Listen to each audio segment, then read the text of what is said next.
Olá pessoal, voltamos agora para o segundo vídeo do texto A Psicanálise e Arte, a Cruz da Sublimação, aqui na nossa disciplina de Psicologia e Arte.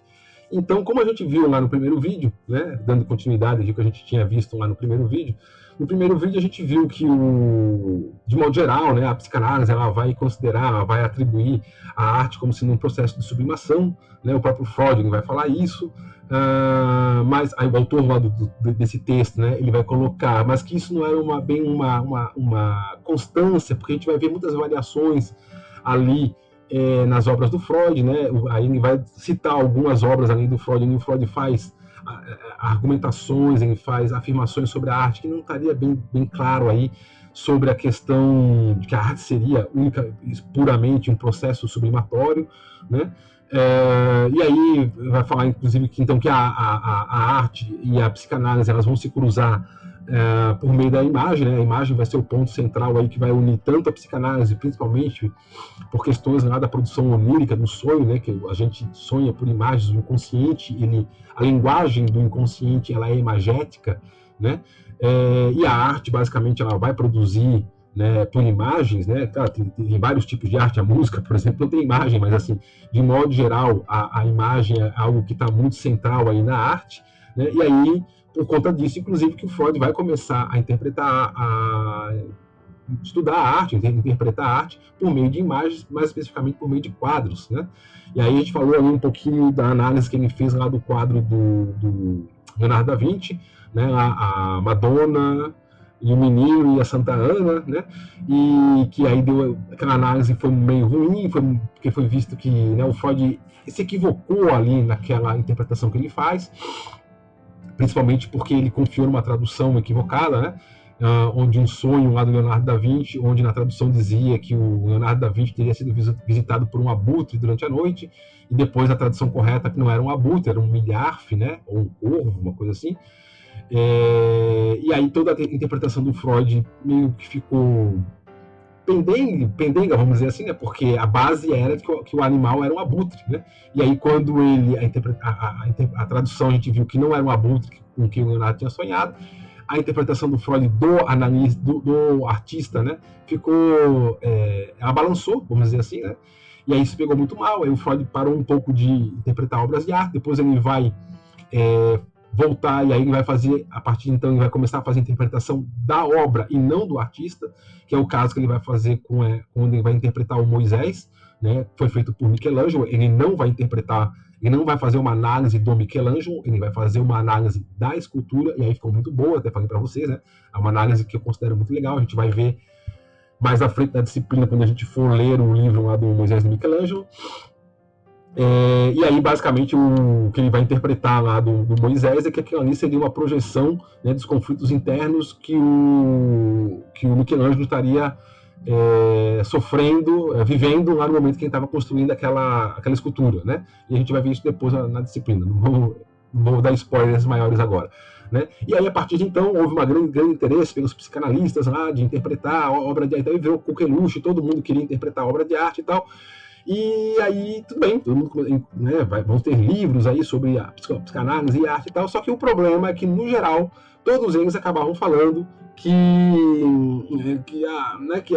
aquela obra lá, aquela escultura, pintura, o que fosse que estivesse sendo interpretado, era, no fundo, aí uma projeção, né, de algum conflito neurótico do sujeito, ou, né, um processo sublimatório ali também de um indivíduo neurótico. E aí até a gente colocou, né, que ficou mal, né? Porque o próprio pessoal da história da arte falou assim, então toda a arte é, no fundo, uma neurose, né? Então, tipo assim, todo artista é um cara problemático, toda a arte é, no fundo, um sintoma de uma neurose, né? Pô, é difícil falar isso, né? Então, isso pegou mal, né? No mundo fora o círculo ali dos psicanalistas, né? Até brinquei, até falei, né? Que, olha, que dentro do contexto da psicanálise, você até consegue entender esse tipo de afirmação, porque para psicanálise, né, todo mundo ou você é neurótico, ou você é psicótico, ou você é perverso, né? Então, puxa vida, né? Óbvio que o artista é neurótico, porque todo mundo é neurótico e tal, né? Mas mesmo assim fica forçado, né? E aí eu falei que isso pegou mal, né? Eu não, né? O autor ali do texto ele falou que isso pegou mal. Muita gente questionou isso, e mesmo dentro do próprio movimento psicanalítico, isso começou a sofrer questionamentos. E aí, principalmente, lá foi do Jung, né? A gente parou aqui nesse slide, né? Vamos continuar daqui. E aí o próprio Jung vai dizer aqui, né? Jung ele vai criticar a ideia de que, né, tudo seja fruto de toda a produção artística seja fruto de sublimação, né? E aí ele vai colocar aqui, né, que Jung vai discordar da interpretação freudiana de arte e vai propor um modelo mais abrangente e mais próximo do simbolismo tradicional, né, do simbolismo mítico. Inclusive ali o Jung, no texto, ele vai falar, né, que o Jung vai fazer a análise lá da obra do Leonardo, lá da Madonna e a Virgem e o Menino com Santana, né? E ele vai dizer que aquela estava muito mais próximo do simbolismo, não é simbolismo, do motivo mítico das duas mães, né, do que efetivamente lá uma análise do abutre, da homossexualidade do Leonardo e tal. Então, inclusive, o Jung vai propor uma outra análise para aquele quadro ali, e ele vai dizer, olha, no fundo, toda a arte ela está falando de arquétipos, né, que aí o arquétipo na teoria do inconsciente do Jung, né? Então são arquétipos que o artista capta e preenche com a obra de arte. Então toda a arte, no fundo, ela estaria falando de vamos dizer assim, de conteúdos míticos, vamos usar essa expressão, ou de conteúdos transcendentais, no qual o artista consegue entrar em contato via inconsciente coletivo, via arquétipo, via alguma coisa assim, e ele traz para a concretude de uma obra de arte. Né? Então, basicamente, o que o Jung vai começar a interpretar sobre arte vai ser nessa direção. Né? Aí o autor lá do texto ele fala, né? Para Jung, a essência da obra de arte não consistia no fato de ela ser afetada por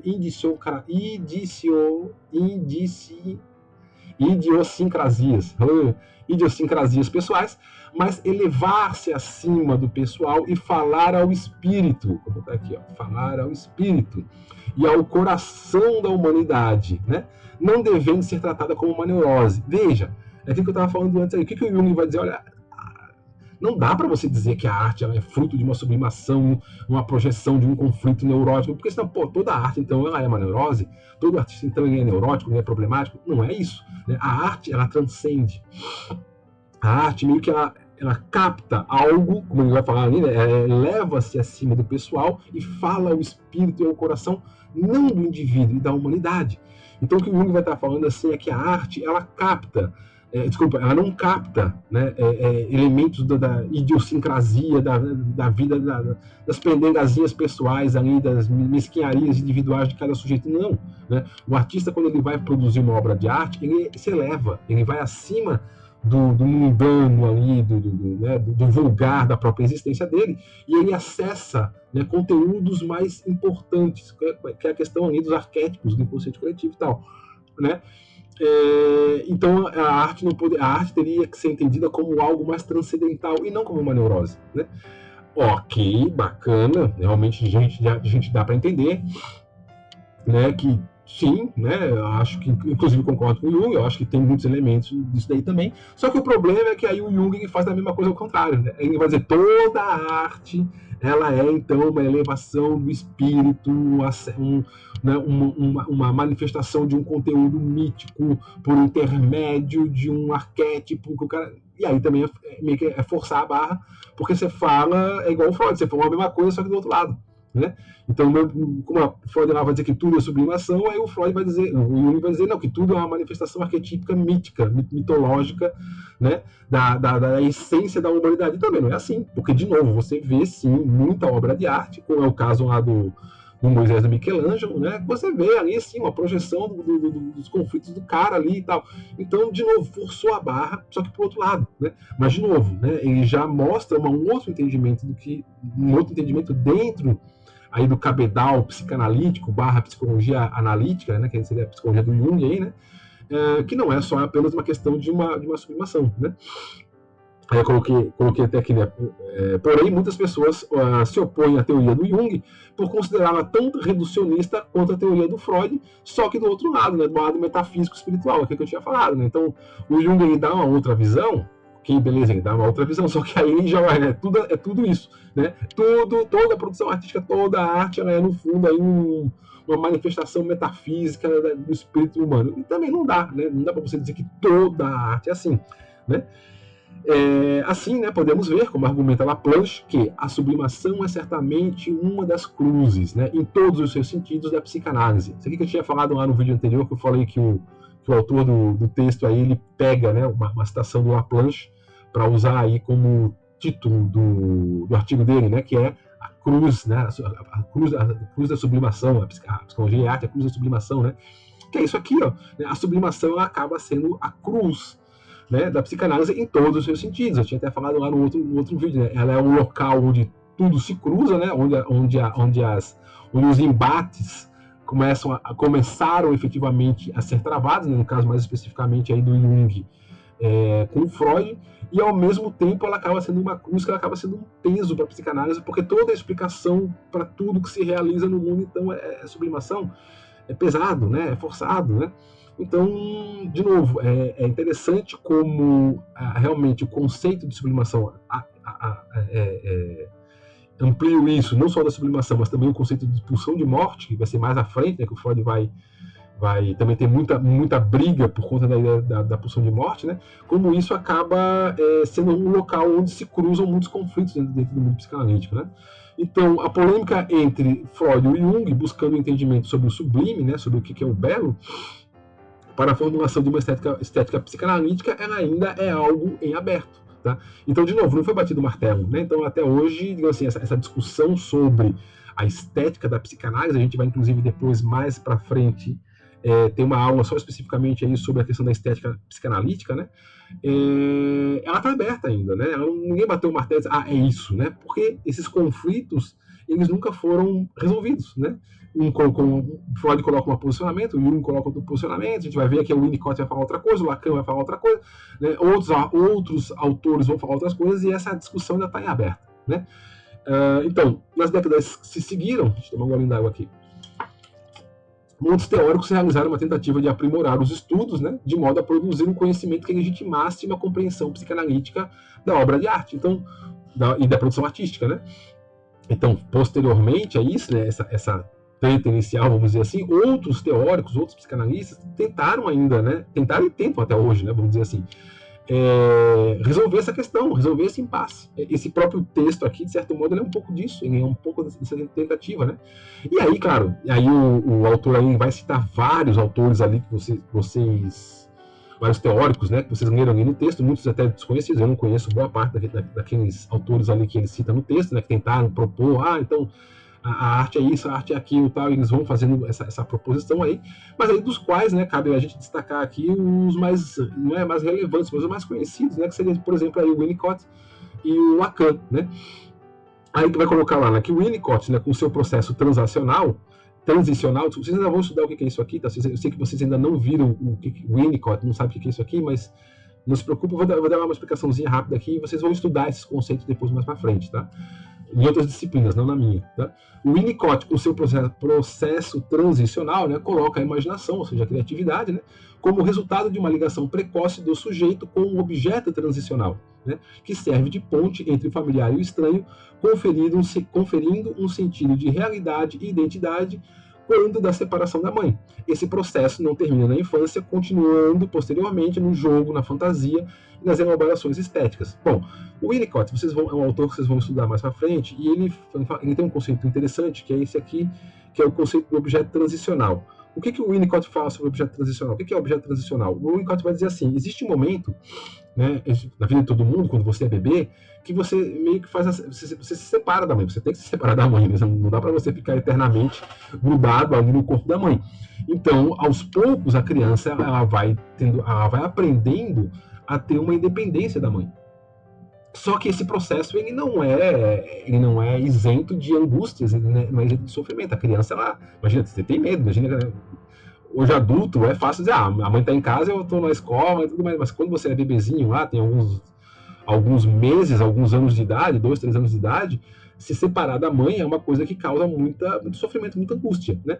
E aí, o que o Winnicott fala, e sugere, inclusive, assim, que para facilitar essa fase aí de permanência com a mãe e separação da mãe, é interessante que se utilize objetos transicionais, como está aqui, um objeto transicional. O que seria um objeto transicional? Por exemplo, aqui é um ossinho de um ursinho de pelúcia, né? As crianças, elas naturalmente, aliás, né, não é que se faz isso, naturalmente as crianças fazem isso. Então a criança tem lá, é um ursinho, é uma boneca, é um cheirinho, é um pano, né? Que esse objeto, ele remete à ideia à lembrança da mãe. Então quando a mãe não está presente, né, a criança, ela fica, como está esse bebê aqui, ela fica agarrada ali naquele objeto, né? Ou então quando ela sai para passear com uma tia, sai para passear com um vizinho, ele leva o objeto junto, porque aquele objeto ali é uma lembrança, é uma segurança que a criança tem de que aquilo, ela vai retornar ao contato com a mãe, né? Porque aquilo ali é como se fosse uma extensão do corpo da mãe. Então, ao mesmo tempo que isso dá segurança para a criança, isso faz com que a criança vá para o mundo, ela saia, tal. Então, efetivamente, ela consegue transicionar, né? Sair dessa situação de apego ali da mãe e a separação total da mãe. Não é uma separação abrupta, né? Ela é feita com a ajuda desse objeto que faz essa transição, né? Do apego à separação. Então, esse objeto, né, que nos ajuda a nos desapegar daquilo que já é conhecido, daquilo que já é seguro, para irmos na direção daquilo que é desconhecido, daquilo que a gente ainda, né, não tem segurança, né, que no caso do bebê, da criança aí, pode ser um ursinho, um bico, né, uma almofada, um travesseirinho, alguma coisa assim, né, que tem lá o cheiro da mãe e tal, alguma coisa assim, o Winnicott vai dizer, olha, isso não se encerra na infância, né? Isso não é uma fase que passa ali e tal, e é o que acabou. Isso continua para a vida toda. E aí ele vai colocar aqui, né? Esse processo não termina na infância, continuando posteriormente no jogo, na fantasia e nas elaborações estéticas. Então é como se o Winnicott falasse assim, a arte, ela nos ajuda a fazer isso, a gente entrar em contato com aquilo que é desconhecido, com aquilo que é inseguro, né? Porque ela nos faz, nos remete àquilo que a gente já conhece, àquilo que a gente já vivenciou, né? E aí ela nos dá segurança efetivamente para ter uma experiência aí com outra coisa que a gente desconhece. Isso é muito interessante, principalmente quando você, por exemplo, você pode pegar exemplos como um teatro, por exemplo, né? E na psicologia é muito comum, até a gente fazia isso, eu fiz isso durante muito tempo, quando a gente trabalhava com orientação profissional, né? Ou até mesmo muitas vezes com trabalho com adolescente, quando você faz aquele que a gente chama de role playing, né? Que é um jogo de papéis, você bota a pessoa para interpretar um papel, né? Então muitas vezes quando você vai ter que vivenciar alguma coisa na sua vida adulta, que você não tem segurança, não sabe como é que é aquilo, você pode jogar um jogo, né? Tipo RPG, sabe? Quando você, eu sou um mago, eu sou um guerreiro. Pô, na vida real você não é porra nenhuma, você é um bundão, né? Você não é guerreiro, você não é mago, você não é nada, mas é o tipo de coisa que você anseia, né? É o tipo de coisa que você quer ser, quer ter e tal. E você não consegue, porque na vida real você é fraquinho, você é, sei lá, né? Você não tem um corpo e tal. Mas ali no jogo você se coloca como um guerreiro valente e tal, que vai e corta o dragão e mata não sei quem lá e tal, né? E isso faz com que você experimente essas coisas que na vida real seriam muito arriscadas, né? Imagina você na vida real lá puxar a briga com um cara que é 2 vezes o teu tamanho, não é muito seguro, né? Mas ali no jogo, na brincadeira, né, na fantasia, você consegue fazer isso e experimentar esse papel para que você vá se preparando para na vida real você depois executar essas tarefas, né? A gente fazia isso muito principalmente com adolescente, né? Esse role-playing, esse jogo de papéis, interpretar papéis. Então, o que o Winnicott mais ou menos coloca é que é isso, que a arte ela faz isso, né? Ela nos ajuda a nos preparar para entrar em contato com aspectos do mundo ou de nós mesmos que são desconhecidos ainda, né? Então ela ajuda nesse sentido aí de uma transição. É bem interessante essa abordagem aí do Winnicott, né? Além do Winnicott, tem também o Lacan, né? Então, tá aqui, né? Por sua vez, o Lacan vai enfatizar que o que está no centro da sublimação é o que fornece a constituição da realidade. E o que fornece a constituição da realidade para o sujeito é a coisa, ou o das-Ding, né? Aí aqui, gente, em relação ao Lacan, eu vou ser bem sincero com vocês, eu não conheço Lacan, não, tá? Eu não domino Lacan, não li muito pouco de Lacan, que eu vou falar para vocês aqui, que está ali no texto, um pouquinho das coisas que eu sei e tal, né? Mas, assim, não me pede para explicar Lacan, é isso que eu estou querendo dizer, porque para mim é bastante difícil a leitura do Lacan e tal, né? Mas o que está ali no texto, quem vai falar, né, que o Lacan, então, ele vai colocar, né, que a sublimação, né, ela fornece, e aquilo que fornece a constituição da realidade para o sujeito, é o que o Lacan vai chamar da coisa, né? O que é a coisa? O que é esse Das Ding? Então, está aqui tirado lá do próprio texto, a citação lá do próprio Lacan, né? Que o Lacan vai dizer, a coisa, né, ou em alemão, né, Das Ding, se apresenta como uma unidade velada do real, aquilo que padece de um significante. Então, essa coisa seria algo, né, que existe, né, em modo velado na realidade, no real, mas que ela não tem um significado, ela não tem algo que a gente possa ver, que nos mostre, tá? Vocês vão estudar depois, futuramente, o Lacan, vão entender essa questão de significante, significado, que são conceitos lá do Lacan, mas entenda-se como significante algo que nos mostra a coisa, tá? Tipo, no caso de uma palavra, por exemplo, a escrita é o significante, né? Quando você lê uma palavra, aquele desenho, aquele ali é o significante. Então você consegue ver o signo, o significado, por meio daquele desenho que é escrito das letras, que são os significantes. Então, o que o Lacan está dizendo é que essa coisa, que é uma unidade velada do real, ela não tem um significante, ela não tem algo que eu possa ver, que eu possa pegar, então isso aqui é a coisa, né? Deve então ser representada por outra coisa. Então, já que essa coisa não tem um significante, eu tenho que representar ela por uma outra coisa, né? É meio confuso por causa das palavras aqui, né? Que se repetem a coisa com outra coisa, né? Algo que está para além do princípio de prazer. Algo que tem sua função numa inexistência, um furo, um buraco, um vazio, né? Um vaso, por exemplo, no dito clássico do Lao Tse, que Lacan lembra, ou no macarrão penne. Bom, o que o Lacan está querendo dizer aqui? O Lacan está querendo dizer, e eu concordo, tá? Eu acho bem interessante esse entendimento do Lacan, essa perspectiva do Lacan, é que o que dá sentido para as coisas seria essa inexistência, seria esse vazio. A falta é o que dá o sentido para as coisas, né? E aí ele dá o exemplo do vaso, né? O vaso, ele só se torna um vaso porque o vaso dentro dele não tem nada, ele é vazio, né? Se eu tivesse um vaso totalmente preenchido com cimento, não seria um vaso, seria um peso para papel, um peso para porta, para segurar a porta ali, mas não seria um vaso. O que torna um vaso é o fato de que ele não tem nada dentro dele. A mesma coisa aqui no macarrão penne, né?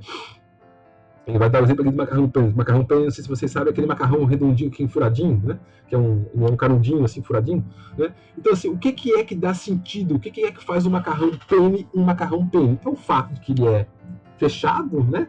E não é preenchido. Se ele fosse preenchido, seria um espaguete, né? Um espaguete grossão, né? Se ele fosse aberto, ele seria um talharim, né? Ele seria aquele macarrão talhado, né?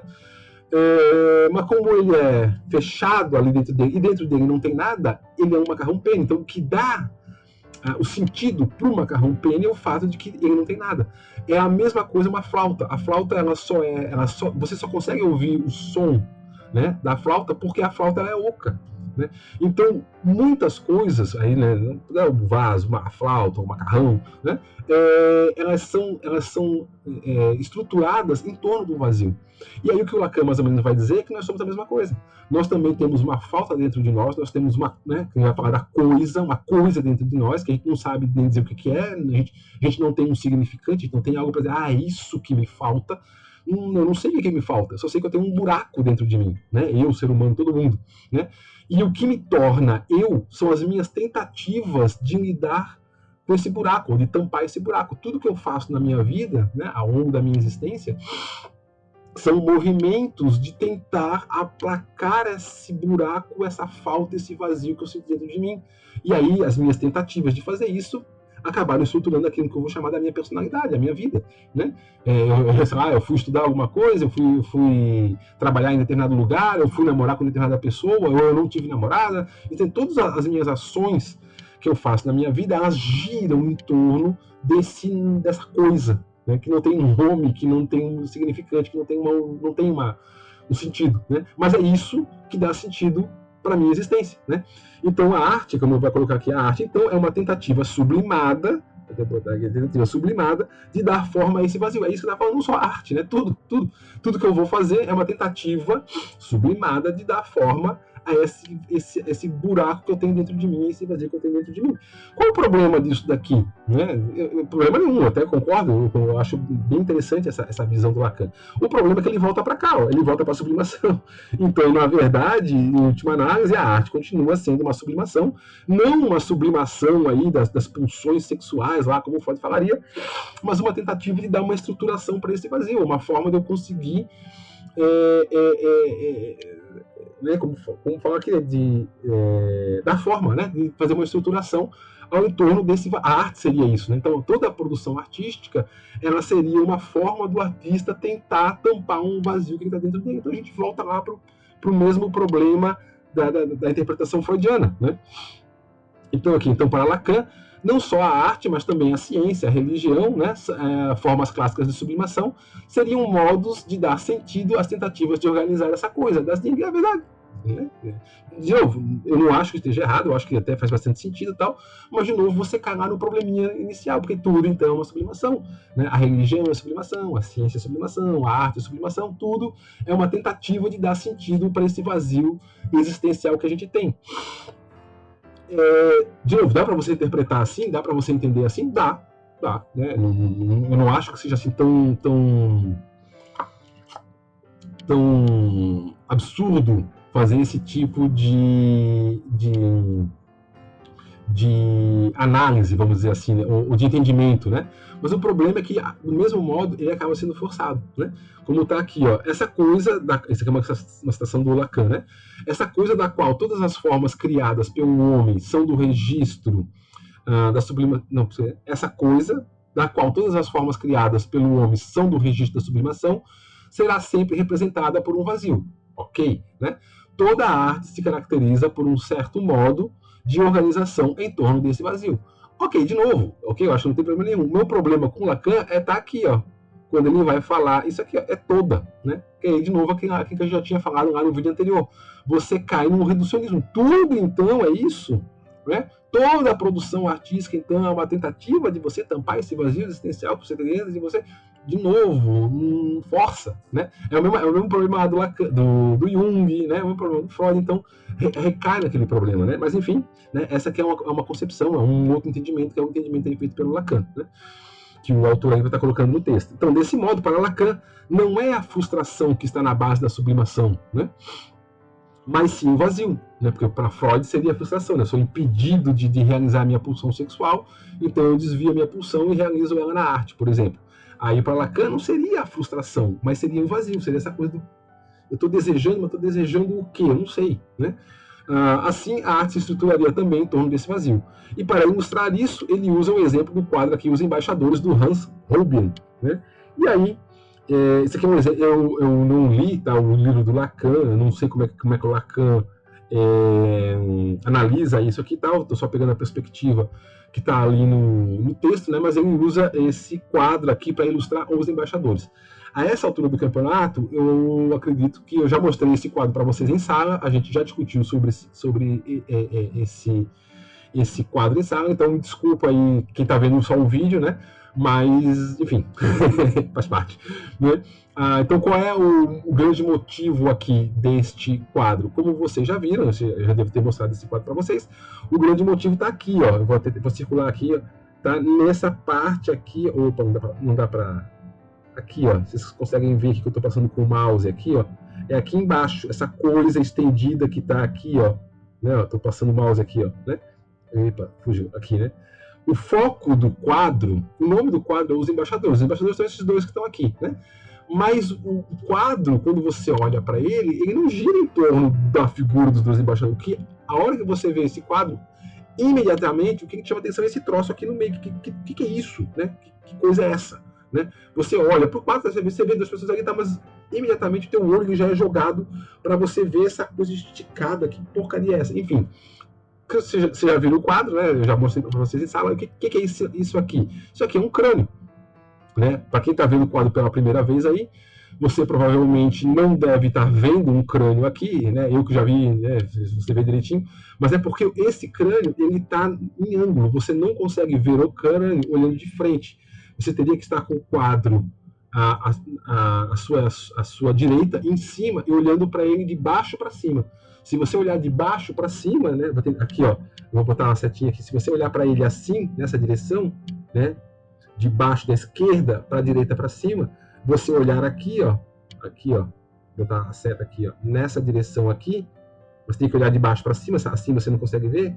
Se você olhar aqui nessa direção, você vê um crânio, que a imagem aqui ela está distorcida, ela está esticada. Mas se você se colocar no ângulo, né, você consegue, aí a imagem ela gira e você vê um crânio direitinho, um crânio redondinho aqui, essa coisa esticada fica um crânio redondinho, pelo ângulo que você está. Então isso aqui é uma habilidade muito grande aí do Robin, né, que vai fazer esse quadro, que é muito interessante. O Lacan chama a atenção dele para dizer, ó, tá vendo, ó?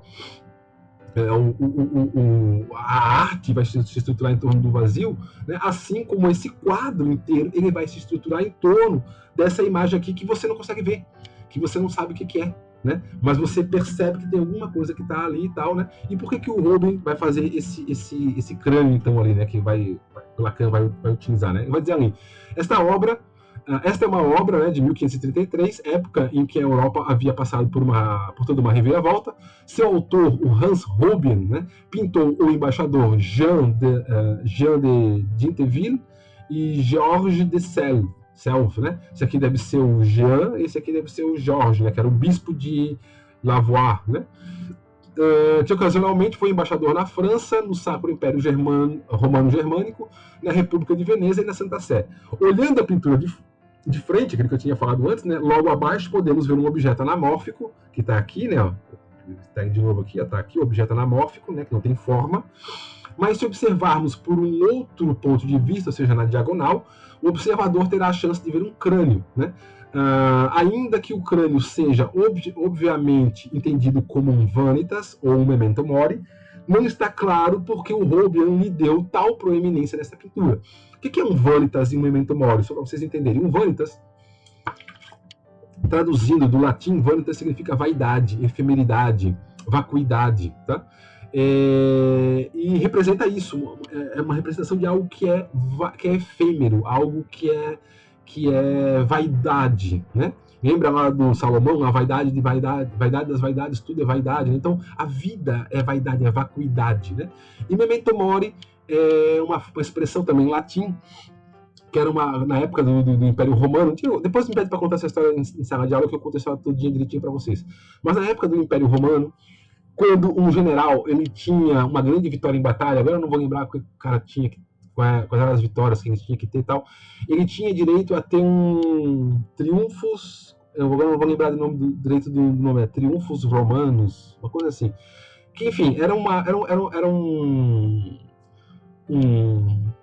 como é que eu vou dizer, um agraciamento que o general recebia, e isso era recebido num desfile que ele fazia, que ele tinha direito de fazer em Roma, né? Então se abria, né, um buraco, né, vamos dizer, um portal, vamos dizer assim, nas muralhas da cidade, e aí ele atravessaria por aquele portal, né, e ele receberia todas as glórias, aí teria tipo uma parada militar, onde o cara era honrado e tal, toda a cidade lá ovacionando o cara. Enquanto ele estava lá nesse desfile, né, andando lá pela cidade, numa carruagem, ele pintava o rosto dele era pintado de vermelho e tal, atrás da carruagem vinha um escravo correndo, né? E de tempos em tempos o escravo subia na carruagem, né? Subia ali onde estava o general, lá, dando tchauzinho para todo mundo e tal, e ele vinha atrás do ouvido do general e falava assim, memento mori, né? Falava memento mori. Aí ele descia, aí continuava a desfile, aí ele subia de novo, memento mori. O que significa memento mori? Memento mori significa lembra-te que és mortal, né? Memento de memória, memento, recorda, e mori de morte, né? Então lembra que vais morrer. Para que é isso? Isso era para você, para o general, olha, não sobe muito a tua cabeça, não. Tá? Não pensa que você é o bambambam, que você é a última batatinha do pacote, porque você é um mortal, cara. Você morre como qualquer um, você é um ser humano. Você não é um deus, não. Tá? Você teve aí uma vitória muito grande na batalha, você teve um mérito muito grande, mas você vai morrer também. Tá? Então, baixa a tua bolinha, né? Então, tanto o vanitas quanto o memento mori era um recurso que era muito utilizado na arte nesse período aqui de 1500 e pouco, que era de colocar na pintura, geralmente, uma figura de um crânio. Você já deve ter visto isso. Assim, as pinturas dessa época tinham lá um crânio, ossos, ou então uma fruta podre, ou alguma coisa se decompondo, alguma coisa quebrada na cena, né? Que era um quê? Que era uma lembrança de, olha, lembra, como se fosse uma coisa pedagógica, aqui, uma coisa meio moral, né? Lembra que por mais que você aqui é um tremendo de um embaixador, rico, poderoso, tudo mais tal, baixa a tua bola, lembra que você é um ser humano, que você vai morrer, né? Então, o Vanitas e o Memento Mori, ele seria isso, seria uma busca para você, que está lá todo deslumbrado com o teu poder, com a arte, com a obra que você comprou, lembrar que isso tudo é passageiro, né? Que isso tudo é vacuidade, que isso tudo é, né? Enfim, é legal, aprecia, usa, né, goza disso, mas não faz isso subir a tua cabeça, porque isso não vai mudar o teu destino, que no final todo mundo acaba apodrecendo num caixão, né? Todo mundo acaba no final uma caveira, né? Então por isso que vocês vão ver muito nessas pinturas desse período isso, uma caveira. Muitas vezes é uma caveira inteira, tem a pintura inteira lá e tem um esqueleto lá assim olhando pro cara. É muito comum nessa época aqui, né? Então seria isso aqui, esse Vanitas, né? Esse Vanitas, esse Memento Mori, né? Então, como eu coloco aqui, né? Ainda que o crânio seja obviamente entendido, né, como isso, como Memento Mori, não está claro por que o Robin deu tanto destaque. Porque ele podia ter feito lá um crâniozinho em cima da mesa, ali, como geralmente se fazia, né? Mas aqui não, ele pegou e meteu ali né, na frente dos dois, atravessado no chão. Caraca, para que o cara fez isso, né? E aí não se sabe, né? A gente não sabe, né? Então há quem diga que o Robin, né, queria questionar a realidade, outros que era apenas uma assinatura do artista, já que Robin em alemão quer dizer osso vazio, então podia ser a assinatura dele, podia, né? Por esse motivo, a ideia de pintar um crânio, né, também foi levantada a hipótese de que a pintura ter sido pensada para estar pendurada numa escada, de modo que as pessoas subindo as escadas e olhando a pintura pela esquerda ficariam assustadas com o surgimento do crânio. Eu já li uma interpretação desse quadro que falava isso, que esses dois aí eram dois caras assim meio barra pesada da época lá, né? E eles teriam encomendado esse quadro, que era para assim, a sala deles ficaria no segundo andar lá do castelo, sei lá, da casa deles, e esse quadro ele ficaria na parede, de modo que a pessoa, ou quando ela entrava, ou quando ela saía, né, subindo a escada, ela olharia para o quadro para ver os dois, e ela, no que ela olharia para ver os dois, ela veria o crânio, tipo assim, como quem diz assim, não nos traia, né? Porque se você trair a gente, se você fizer alguma coisa contra a gente, o teu destino, tu já sabe qual é, né? Então seria tipo assim, como uma forma de uma ameaça. Interessante, eu acho bem... De todas as interpretações que eu já ouvi nesse quadro, essa foi a que eu mais gostei, assim, porque eu acho que realmente tem uma certa lógica, né? Você bota isso no canto, ali, o cara vai subindo, o cara vai olhando, e aí já é um recado, tipo assim, ó, vem, quer fazer negócio com a gente, né? Vem pra cá, a gente faz negócio, mas se você der bobeira com a gente, se você trair a gente vai atrás de você, e o jeito que a gente resolve é esse aí que você tá vendo, né? Então, seria uma forma de passar um recado. Poderia ser isso? Poderia, né? Ou uma outra possibilidade é que Robin simplesmente quis mostrar o seu domínio da técnica a fim de angariar futuras encomendas. Também pode ser isso, né? Porque, olha, o cara que consegue fazer isso aí, o cara realmente é bom, né? Então, tudo bem, tirando aí a obra de lado, né? Mas assim, voltando, o que esse crânio ali faz? Ele faz aquele que o Lacan falou, né? Toda a pintura ele gira em torno daquilo ali, então em torno desse vazio, né? Então, como se fosse em torno dessa sublimação ali, né? Então, a crítica sobre Lacan, né, seria a de que ele não introduziu nada de novo na teoria psicanalítica, né, sobre a interpretação de obras de arte, afinal, continuava sendo uma sublimação. Então, o que o Lacan vai propor, tá certo que ele vai modificar a ideia do que é sublimado ali, não é pela repressão e sim porque é uma tentativa de responder ao vazio. Ok, beleza, ele muda ali o que é, mas no fundo, a arte continua sendo sublimação. Isso aí já tinha sido falado antes, então Lacan não inova, né? E mesmo a teoria do vazio proposta por ele não é algo bem conhecido nos círculos místicos orientais, religiosos, principalmente no taoísmo, né? Que deriva do pensamento do Lao Tse citado pelo Lacan. Então, assim, de novo, a crítica do Lacan é que quando ele propõe esse negócio do vazio aí, da falta, isso também não é novo, né? Qualquer um que já estudou um pouquinho aí sobre, vou dizer, pensamento oriental, o budismo, o shintoísmo, o taoísmo, isso aí tá lá na base, né? Principalmente no hinduísmo, na filosofia hindu, a ideia de que o vazio, aliás, a própria meditação, ela começa aí, né, com a ideia do vazio, que existe um vazio. Inclusive, quando você pratica meditação, você tenta entrar em contato com esse vazio, né, se esvaziar de você.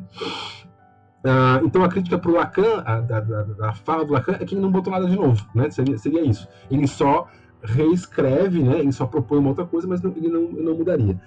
E aí então se fica o questionamento, né? Então, aí o autor ali do texto ele vai colocar, então, qual seria então a metodologia possível para uma interpretação psicanalítica da obra de arte? Então, sim, o Lacan não põe nada de novo, o Winnicott coloca uma contribuição, mas tudo bem, né? O que o Jung fala é um reducionismo tão grande quanto o próprio Freud fala. Então, qual é o que a gente vai fazer então? E esse aqui foi o principal motivo, o objetivo que eu trouxe esse texto para vocês, tá? Que é no sentido de a gente começar, então, para que serve? Então, como é que a gente vai? Não é para que serve, mas assim, como é que a gente pode, então, por meio da psicanálise, fazer uma interpretação de uma obra de arte, né? E talvez aí o autor coloca, né? Talvez a resposta possa ser encontrada na própria fala do Freud.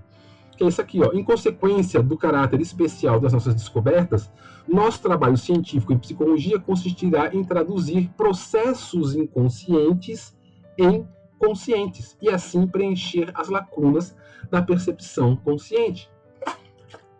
Então, como é que a gente vai efetivamente utilizar a psicanálise? É para mostrar que era uma sublimação, que é uma realização do espírito, um elemento mítico do sujeito, era uma forma de transição, um objeto transicional, é uma sublimação sim, mas é em torno de um vazio que compõe o sujeito. Você pode fazer tudo isso, não tem problema, mas o que vai efetivamente interessar para nós é isso aqui, ó, que aplicar a psicanálise a uma obra de arte é uma tentativa de você traduzir ou trazer para a consciência processos que estão no inconsciente. Então, quando você olha uma obra de arte, quando você faz uma obra de arte, ou quando você analisa uma obra de arte, quando você contempla uma obra de arte, o que você tenta fazer, basicamente, é tentar identificar naquela obra elementos que falam do inconsciente para o consciente e traduzir isso. São coisas que na tua consciência você não consegue, talvez, entender, compreender, mas ao observar uma obra de arte, o teu inconsciente fala com os elementos do inconsciente do artista que foi projetado, que foi sublimado, que foi transcendido, aí não nos interessa, né? De novo, aquilo que a gente tinha falado lá no começo da disciplina, eu não sei o que é arte, eu não sei te dizer de onde é que ela vem, talvez isso nem seja tão importante. O importante é para que ela serve, né? E ela serve para isso aqui, ó. Ela serve para que a gente possa efetivamente nos compreender, né, compreender a nós mesmos por meio de uma observação de elementos nossos que estão presentes ali naquela obra, né? E aí a gente só vai conseguir fazer isso se a gente interpretar aqueles elementos do inconsciente por meio da consciência, né? Então você vai olhar os elementos que estão naquela obra, você vai identificar, porque o teu inconsciente vai falar com o inconsciente da obra, né? Você vai ter uma identificação ali, e aí você vai interpretar, compreender aquele significado lá, que na verdade a hora que você está compreendendo aquilo lá, você está compreendendo uma parte de você, porque tanto é que você se identificou, não é à toa, alguma coisa mexeu em você ali, né? Então você traz para a consciência, né, essas lacunas da percepção do consciente, né? Ou seja, já deu 42 minutos de novo, né? Ou seja, talvez o melhor proveito que se possa tirar da aplicação da psicanálise na interpretação das obras de arte seria a possibilidade, essa aqui que eu estava colocando antes, né? A possibilidade de trazer à consciência, de trazer para a consciência o que está inconsciente por meio da análise dos objetos presentes na obra em si, né? E que sejam aplicáveis à maioria das pessoas, no caso aí a cultura, ao invés de ficar tentando fazer uma psicanálise do artista por meio da sua obra, que foi o que o Freud fez lá no caso do Leonardo da Vinci, né? Então é isso, gente. O que vai nos interessar é isso aqui, ó, tá? A melhor proveito que a gente possa tirar aqui da aplicação, vou até frisar aqui, ó, de uma aplicação, né, da psicanálise na interpretação das obras de arte, a obra de arte seria a possibilidade de trazer à consciência o que está no inconsciente por meio da análise de elementos presentes na obra em si. É isso aqui, ó. É isso. Tá? Então, é aquilo que eu estava falando antes ali. É a possibilidade que a gente tem de trazer para nossa consciência, tá, elementos do nosso inconsciente que a gente não consegue lidar, que a gente não consegue entender, que a gente não consegue trabalhar, mas que estão também projetados na obra. E como é que a gente sabe que estão lá? Porque a gente se identifica. A hora que você olha aquela obra bate em você, a mais você fala assim, nossa, aqui tem alguma coisa que me incomoda, ou aqui tem alguma coisa que me emociona, aqui tem alguma coisa que me afeta. né? Isso tudo é o meu inconsciente falando com o que está projetado ali naquela obra. E aí, a partir disso, da interpretação que eu faço na obra, eu consigo compreender a mim mesmo. E aí, aqui só um detalhe, né, que está aqui, né, as grandes obras, né, eu vou até entender, vou até falar assim, né, as grandes obras são aquelas que são aplicáveis não apenas a uma pessoa, mas que ela fala com várias pessoas. Né, que ela fala de conteúdos que estão presentes em várias pessoas, ou seja, em toda uma cultura. Por isso que essa obra ela se destaca na humanidade. Né? Um exemplo fácil para vocês entenderem isso, para a gente ver isso, é o caso do Édipo, né, do Sófocles. Né?